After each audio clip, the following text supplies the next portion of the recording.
going to the Feast of Tabernacles. So I thought we'd spend just a few minutes this morning and do a little background on what is the Feast of Tabernacles, what is its significance, and in particular, how does it play into the lesson today? Because Jesus has an unusual problem, even though he's trying to teach the people. It's now become clear that the Sanhedrin to him all want to kill him. And so the lesson today is going to revolve around, first of all, did Jesus have to go and observe the Feast of Tabernacles? No. That was in the law of Moses. Jesus is God. But his brothers thought that he should go, and of course Stu 3 taught this last week. They thought he should go to the feast because now they have the feast is centered in Jerusalem, and the temple is used as part of the observation of the feast. So let's talk a little bit about the Feast of Tabernacles. How did it come about? Moses, if you go back to Leviticus 33:44, instituted 4 holy days or feasts that would have to be observed. No exception. If you're of age Israelite, Jew, you had to observe these 4 feasts. And the first one is the Feast of Tabernacles. We'll talk about what that is. The feast of the Day of Atonement, where they are looking to postpone their sins. They can't have them forgiven, but they can, through sacrifices, move them forward and avoid God's wrath. Then there's the Passover. We all pretty much know that one because it's so prevalent in our Bible, the New Testament. And then finally, the Pentecost. So, the Feast of Tabernacle is a reminder of Israel's journey through the wilderness. You remember Jesus the Lord took care of the Israelites after they didn't have the faith to enter the promised land. And that was the start of the problem for the Jews. Everything had been going pretty good. They walked through the Red Sea. They were leaving slavery under Moses. They were on the way to the promised land with enough provisions to get there. They didn't just take their flocks and stuff. They took whatever they needed from the Egyptians. Because the Egyptians had seen how powerful God is when he struck every firstborn in their families. So, one would think, with all that's happened that's positive, why would they have lack of faith when they reached the promised land? Instead of embracing, we're here now, thank God we're going to have a homeland, Moses decided to send the 12 spies, if you remember. And the spies go into the Holy Land, and 10 of them come back and say, we can't take this this land. It's fortified. There's giants. We can't do it. 2 men believed they could do it because they had faith in God. Who are those, Clifton? It was Caleb and Joshua. That's right. And they're the only 2 adults that were alive then that survived the next 40 years because everybody else fell in the wilderness. But what God did do, because they were going to serve that punishment, he provided everything they needed. He provided bread every morning. To start with, they thought it was the best thing in the world. He also provided guidance. Remember, a pillar of fire stayed in front of the people so that they could go to the next destination that God had planned. He made sure they had water when there wasn't any water. And that's one of the things they observed, and we'll talk about the Feast of Tabernacle. He met every physical need that they had, and spiritual need. But they had lack of faith. that so disappointed God, they had to start this punishment. But they sort of, in a way, have turned it to now something they're proud of. That God loved them so much that he would preserve their lives for 40 years wandering in that wilderness when they probably would have all died absent God's providence. So, lack of faith is a problem for the Jews back then. But guess what? What is their situation right now where we're studying in John? Is their faith what it should be? No. Particularly the leadership of the Sanhedrin. Instead of really genuinely trying to find out, is this the Messiah? They want to kill him. And before long, it's an organized plot to kill him. And their problem is really a lack of faith in God. If they had really studied, they're supposed to be the scriptural experts. If they had looked carefully at all the prophecies, they would have realized this man must be the Messiah because he has all the characteristics. So, the Feast of the Tabernacle is celebrated by the people now who they're commanded to live in a temporary shelter while the feast days are going on. They now look forward to the Feast of Tabernacle because it's turned into a kind of a family get-together. The family builds the hut and lives in it during the feast days, the 8 feast days, and it's a time for them to be together and to worship God. Now, what's different during the time of the Feast of Tabernacles, besides living in the temporary huts, they didn't have the temple back when it was instituted, but they have it now. And so the temple area, according to some literature that I've read, the temple area was illuminated by large candlesticks to remind the people of the pillar of fire that guided them through the wilderness. Also, from the pool outside of the temple, the one Siloam, where the invalid was healed by Jesus, they would come and draw water, and then they would pour the water from a golden pitcher off the altar to symbolize when Moses brought water from the rock, when they were so desperate for water. So, this is a feast that they are commanded to observe, and because they can't get it through their head, even though they just talked with Jesus when he healed that invalid, and he directly told them, I'm not really one of you, I'm the Son of God. And but they didn't believe it. They didn't have the faith to believe it. So when his brothers were wanting him to go to the feast, back in Dupree's section of the lesson last Sunday, they thought, hey, here's your chance. First of all, Jesus knew that they didn't believe he was the Son of God.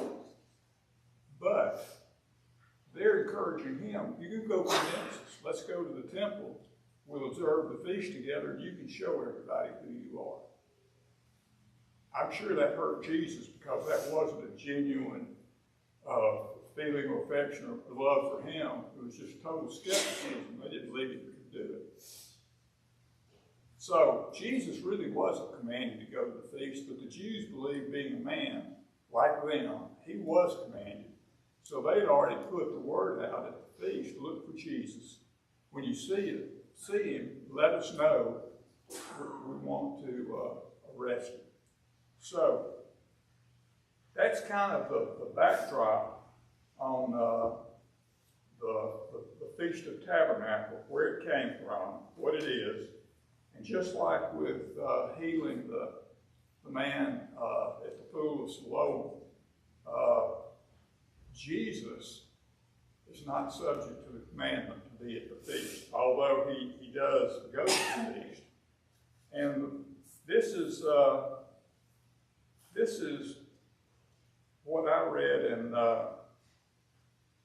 some of the literature, and it may or may not be right in my mind, although I believe it to be likely to be true. Clifton, would you read Malachi chapter 3, verse 1?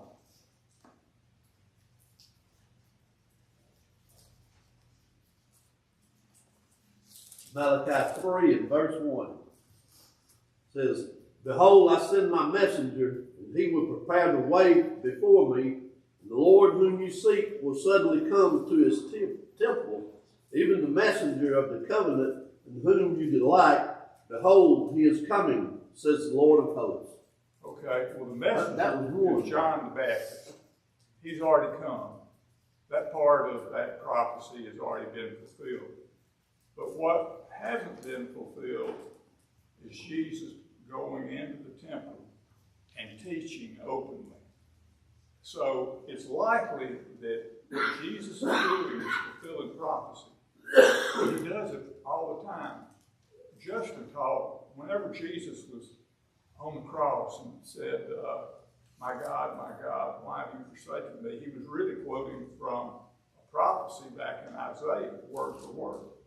So why does Jesus, Dupree, want to ensure that all the prophecies are 100% fulfilled? So people would know who he said he was true. That's right. To be fulfilled.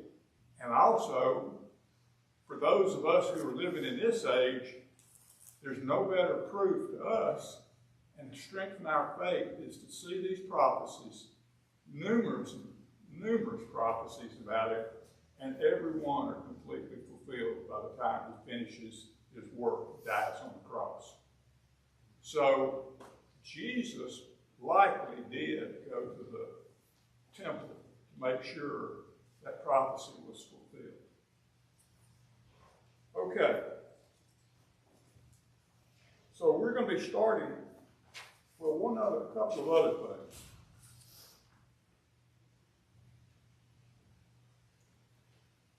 In hindsight, because we have the Bible, is there any doubt in anybody's mind that Jesus didn't choose exactly the day he was going to die? He had a plan. He had a plan. God had a plan. Says when the time is right, it says the time hadn't yet come, but when the time is right, that's right. When the time was right. In hindsight, we can see that the Passover was the day that Jesus and God had chosen to be the conclusion of his work, where he would die for mankind's sins. Think about it, the Passover that they had been observing was freedom from slavery. What Jesus is going to give is a lot more valuable than that. He's going to give freedom from sin. If you choose to follow him, you can have your sins forgiven. What a blessing. And it's the only way that you can have that, you can accomplish that. So we need to always keep that in mind. But the Passover was the perfect day because it is the most significant day in any believing Christian's life. We all look back. That's the day that Christ paid the price for not only the sins of the people then, but for my sin and your sin today. So God can work with things to be exactly the way he wants them. They had numerous times they could have took him, but they couldn't. His arguments were so persuasive, they would always walk away. So they couldn't compete with him in a discussion. Right. So,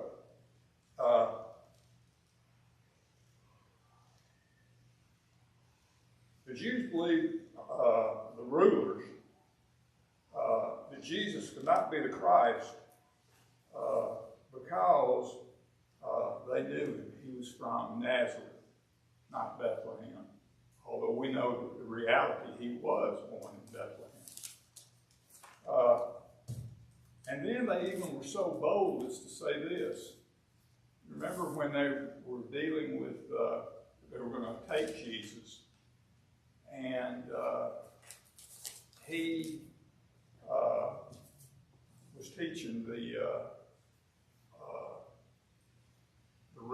one of the rulers, that came to him by night. I worked Nicodemus. Nicodemus, yeah. And after Nicodemus tried to defend Jesus to some of the people at the Sanhedrin, they scoffed at him and said, no prophet ever has arisen from Galilee. Kind of like that is the worst part of our country from a faith standpoint. Not a single prophet has risen from Galilee, and sort of accused Nicodemus of being one of the people. He must be from Galilee was the summation of the thing, because he was trying to support something that couldn't exist. You know, one of his disciples, I forget which one it was, he said nothing comes from there. That's right. In fact, I was going to say, Oh, they were so blinded. Not only is there one significant prophet from Galilee, there's 5. And those 5 are Jonah, Nahum, Hosea, Elijah, who they think held in the highest regard, and Elisha, who was the successor to Elijah. But there are 5 from Galilee. Now, Galilee is a region. Keep that in mind. They didn't come from a town named Galilee. They came from the region of Galilee. But nonetheless, the Jewish guy in the Sanhedrin that made that statement, he's telling a lie.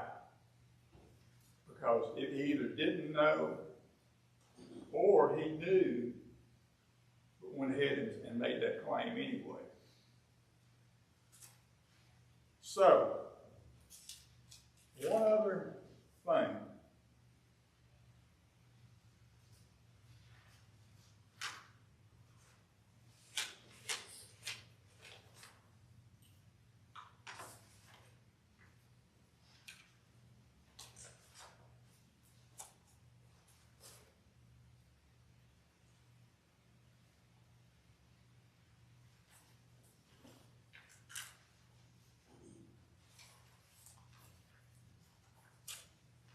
Old fingers are fumbling. I know I got 3 pages here.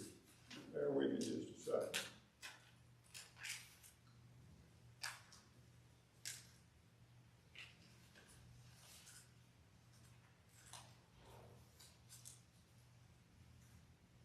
There we go.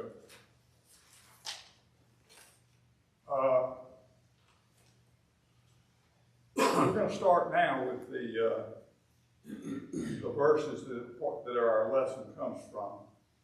Verse 14 being the first one. It says, now, about the midst of the feast, Jesus went up to the temple and taught. And the Jews marveled, saying, how knoweth this man letters, having never learned? Well, here's what I would have thought they would have understood.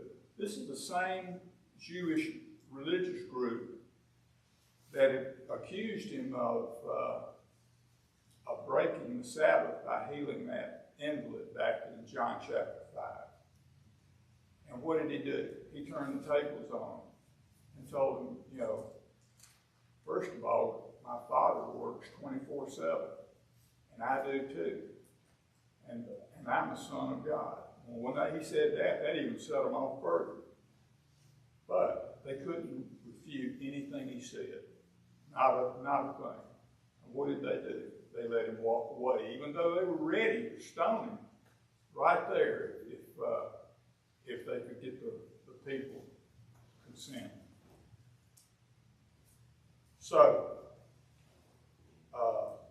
we've seen that Jesus' ability just to use his knowledge utterly disarms the Sanhedrin Jews.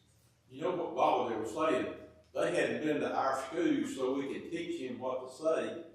So that's kind of prideful on their case. In other words, he's smart, but why is he smart? Because he hadn't been to the rabbinical schools, I guess you might say. Yet he knows more than they do. He knows more than we do. Yeah. Right. So that's right. And so that'll also kind of feed into our lesson. Does Jesus ever try to claim all him doing all of this. In fact, he doesn't ever claim anything. He always talks about the Father. The Father sent me. I don't do anything that the Father doesn't do. So, Jesus, Dupree's point is exactly right. And here's what makes them different. Who tries to take the glory when they claim to be all-knowing and give people direction in their lives? They do. Who's They're ever the doing ones that that? got the problem. And that's really a lesson for us too. When we're trying to help somebody, we don't need to make it like it's coming from us. We need to give honor and glory to Jesus. We're his servant. We're following him. If we claim credit for everything, we're no different than these Jews were back then, who were basically speaking like they had authority for everything. And in reality, any authority they had came from God. At least you would have thought they would have given credit to God. Not even if they couldn't buy into Jesus being the Messiah. So, going to the next two verses, Jesus answered them and said, "My doctrine is not mine, but his that sent me. If any man will do his will, he shall know of the doctrine, whether it be of God or whether I speak of myself." So Jesus is basically saying, if you claim the doctrine that you're teaching, you're claiming authority, sole authority. And Jesus wouldn't do that because, first of all, it wouldn't be true. He only does what he's seen the Father do and what the Father has let him have knowledge of. They're one and the same. And here's what is so remarkable. It shows how much love there is between God the Father and God the Son. Jesus always gives credit to God the Father. But what did God the Father do? He told and made it clear in the Scriptures, all authority is given to my Son. All authority. He'll judge everybody on the final day. And however he judges is where you'll spend eternity. Now, God the Father could have reserved that power, I guess, for himself, but he loves Jesus so much. And Jesus did do so much, but we got to remember who created the world and everything in it. Jesus. Who has spent his time bringing a kind of a roughneck nation out of that he chose to be his people to bring the gospel to the world. So God has given Jesus great honor. And the same way with Jesus. Their love is, we can't understand it. It's that good. There's nothing that separates them. Thank goodness. So, it kind of comes down now that let's think about, in verse 18, Jesus makes this statement. He that speaketh of himself seeketh his own glory.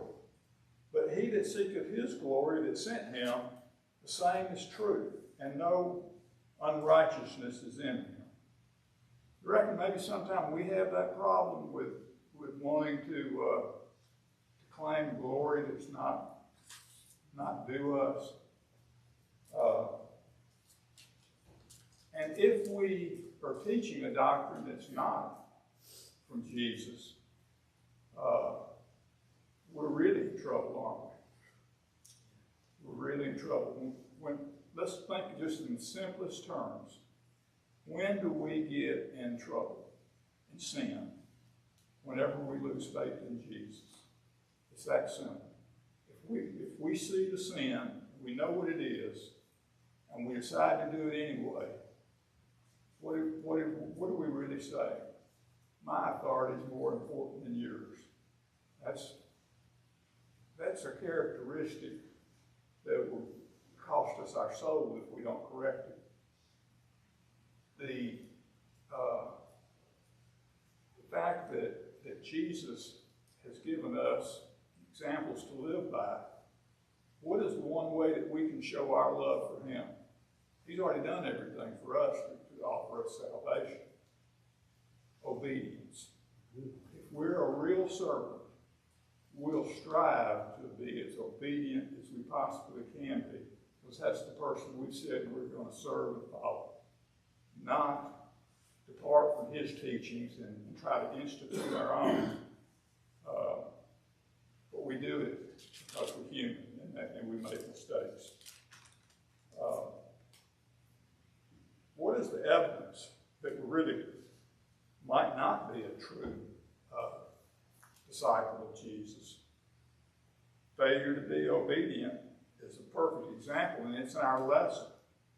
Jesus points out that the Jewish people, their law doesn't let you accuse somebody falsely and kill them, yet that's what they're trying to do to him.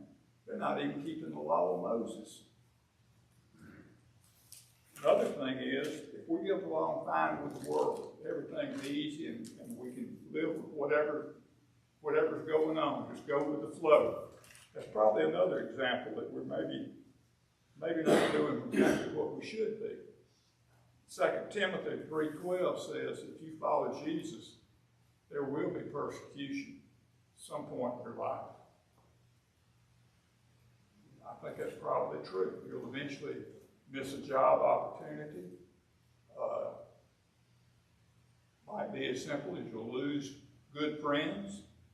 But you'll have some persecution and difficulty if you choose to follow Jesus.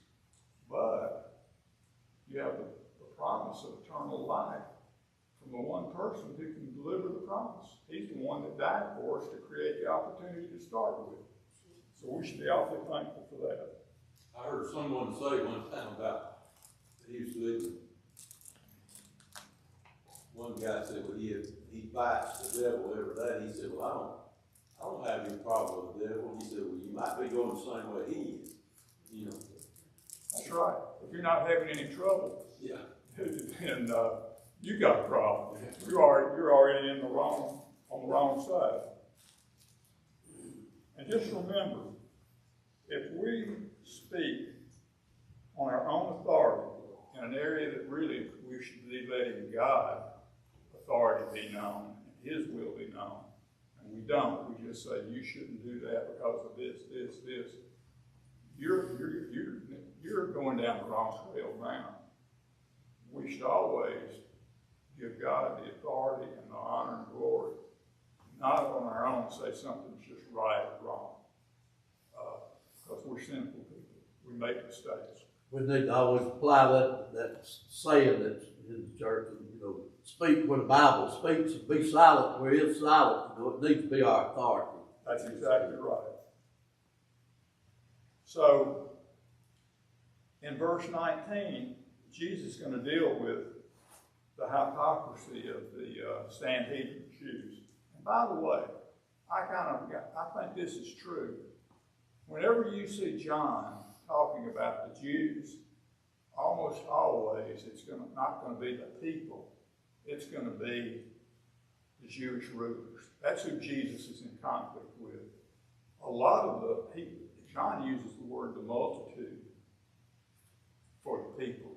Sometimes he just says the people. But a lot of the non-rulers did believe in Jesus. If they didn't, why did they come out in vast numbers to hear it? His problem was not having not enough people trying to learn from him. It's almost having been physically overwhelmed. Remember, he had to get in a boat one time. They pushed him all the way to the water. And a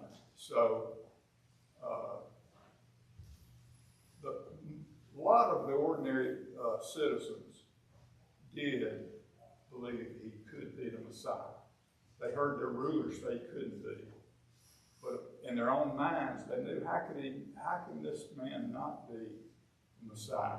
He does all these miracles, and yet they ignore him. Even in this situation, they said, is he not the Christ? they begin to they too wanted the physical blessings he gave, but they were beginning to believe his message too. Right. See that also. Right. So,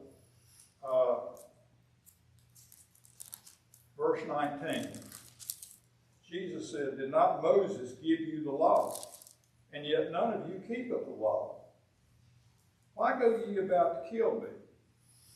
So he knows that if they're trying to kill him, they're violating Moses' law, because he's entitled to a hearing and witnesses, and they have to have witnesses at a hearing too, at least two. And so he's pointing out their hypocrisy, that they know they want to kill him, but they hide it from the people so that they won't have a problem with the people, because lots of the people support Jesus. So when he said that, the people, and this is a meeting apparently with the higher up Jews and other people, "Thou hast a devil who goeth about to kill thee." In other words, the ordinary people didn't know that the Sanhedrin was plotting daily how they could take Jesus and kill him. Jesus knew it, and he knew their heart and minds. Jesus goes on to say in verse 21, "I have done one work, and ye all marvel. Moses therefore gave you circumcision." And then Jesus says, "Not because it is of Moses, but of the fathers." Remember, circumcision didn't start with Moses. It started with Abraham and went all the way to Moses. "And ye on the Sabbath day circumcise a man." Well, what he's saying is, if a man on the Sabbath day receives circumcision, that the law of Moses should not be broken, are ye angry at me because I have made a man ever whit whole on the Sabbath day? What Jesus, we'd already seen him teach about healing on the Sabbath, that they misunderstood that law to begin with. That he pointed out to them, you know, if you have an ox fall in the ditch, who of you won't get him out on the Sabbath day? Well, that stumped them, because they knew every one of them would do it. And he went on to say, and if your animal needs watering and you water it, are you going to be condemned for that, for doing what needed to be done for an animal? He said, no, you all do it. If an animal needs water, you'll give it to him on the Sabbath day. So what Jesus has done now is just change the example to circumcision and say, if you're willing to violate Moses' law about not working on the Sabbath, but yet you'll make an exception for a circumcision ritual, what's the difference between me healing this man and making him whole and what you're doing? He didn't call them hypocrites, but it just smacks of you just hypocrites. He's already accused the Pharisees. Remember, he's accused them back early in Matthew. You bind your doctrine on men, and you, the man, they will pay attention to the smallest things like tithing, a tenth of whatever mint you have, some little, fragrance or flavoring agent for food. You want a tenth of it, and you wear your little things on your head to show that you're constantly, daily thinking about the law. And the truth is, you ignore the weightier matters. You don't have love. You don't have compassion. You don't have the right approach to God's law.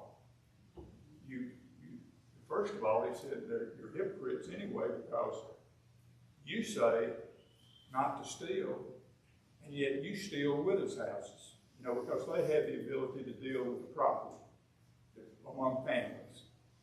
And Jesus is saying that the ordinary people, he said, they know the law more than you. Whatever they say, you do.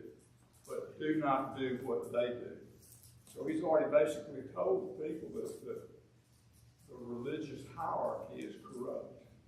and not teaching the law that really applies as God would have it apply. We can kind of compare today's people. Heard a preacher say one time they had a Rolex on both arms, but they cared nothing about the people. That's exactly right. That's exactly what was going on. And you know, Nicodemus, he was one that had come over to Jesus' way of thinking. At least he understood he was from God. He knew everything that was going on was from God. He was open-minded to the possibility that Jesus was the Messiah. But even Nicodemus was part of that organization. He seems to be a very good man, but he's right in the middle of it. He didn't ever just plainly say, Jesus is the Son of God. All of the evidence supports it. We should really be careful. He doesn't. Later on, Nicodemus. John's on his book, he mentions Nicodemus. That's right. Mentions it three times. That's right. Don't really know what happened to him. Yeah, we don't. We hope he became a Christian. We think he probably did, because who worked openly to bury Jesus? Nicodemus and a guy, Joseph of Arimathea. He was really a secret, because we didn't know he was a follower of Jesus until we get into John. During his trial, too, he spoke up, says, does our law condemn a person without hearing him? Yeah. So he spoke in behalf of Jesus. He did. He did. There's a lot of evidence that he probably would become a Christian. I mean, we don't know, but there's a lot of evidence that point toward it. Right. But whether he did or he didn't, it doesn't affect us. We need to be choosing the way that gets us to heaven, and the only way to get there is follow Jesus. Okay. Jesus goes on and says, I've done one work, and y'all marvel.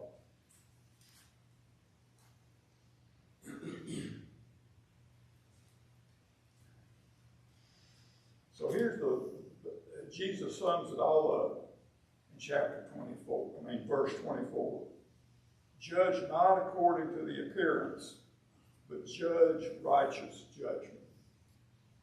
In other words, don't literally read God's word and not apply it in a way that makes sense to the situation. If someone is dying and needs help on Sabbath day, do what you have to do to help that person and family. Jews would have you think that you can't do anything. You can't even travel on the Sabbath day to help someone. So that sums it up. You want to have a righteous appearance.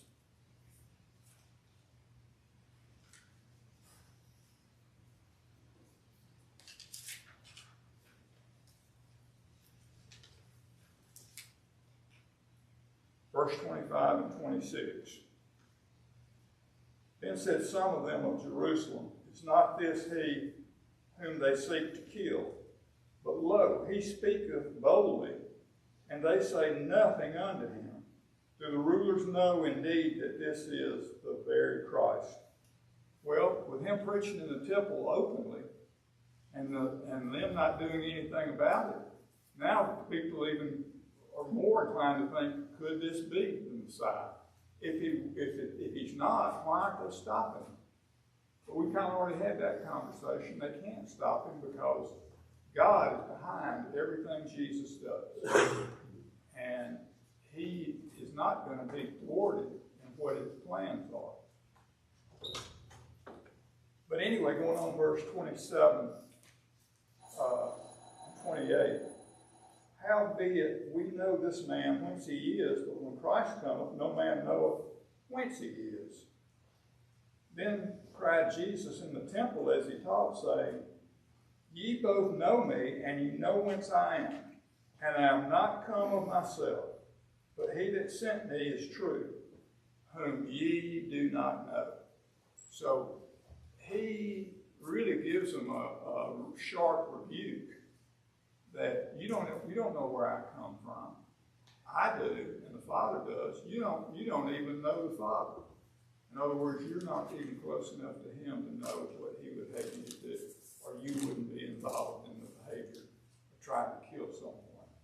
They had some kind of idea, since they knew where he came from, that he wasn't the Messiah that they were reading about. For some reason, Well, and they'd already formed in their own head yeah. that, hey, the Messiah's going to be one of us. He's going to be a king. He's going to bring back the days we had under David. That's what they were looking for, a physical king that would bless them.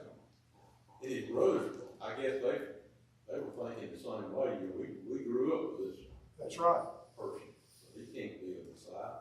But their mother, I forget, it's one of those passages back, told them that Jesus is special, different than them. And she knew. She didn't know he was going to be the Messiah, but she had already been told by that angel that he was going to bless all people.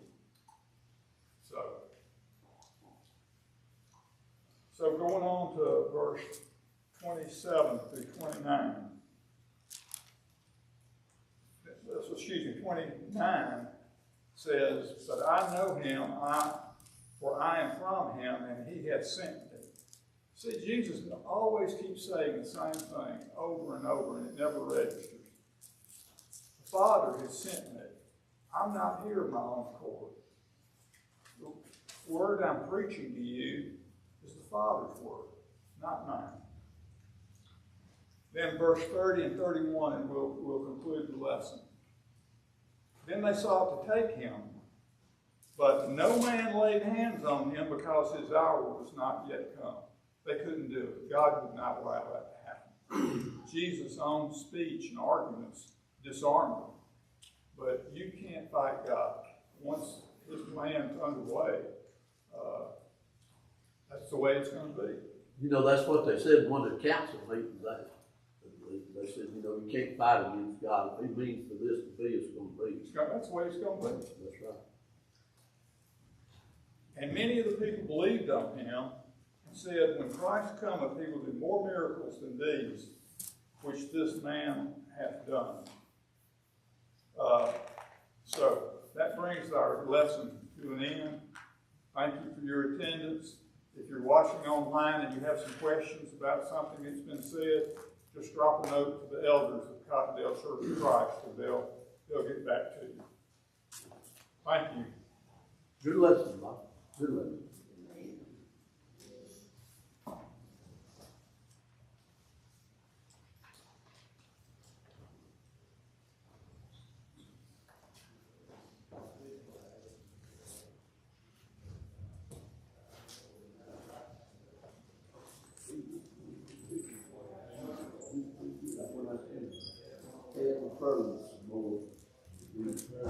I replayed it.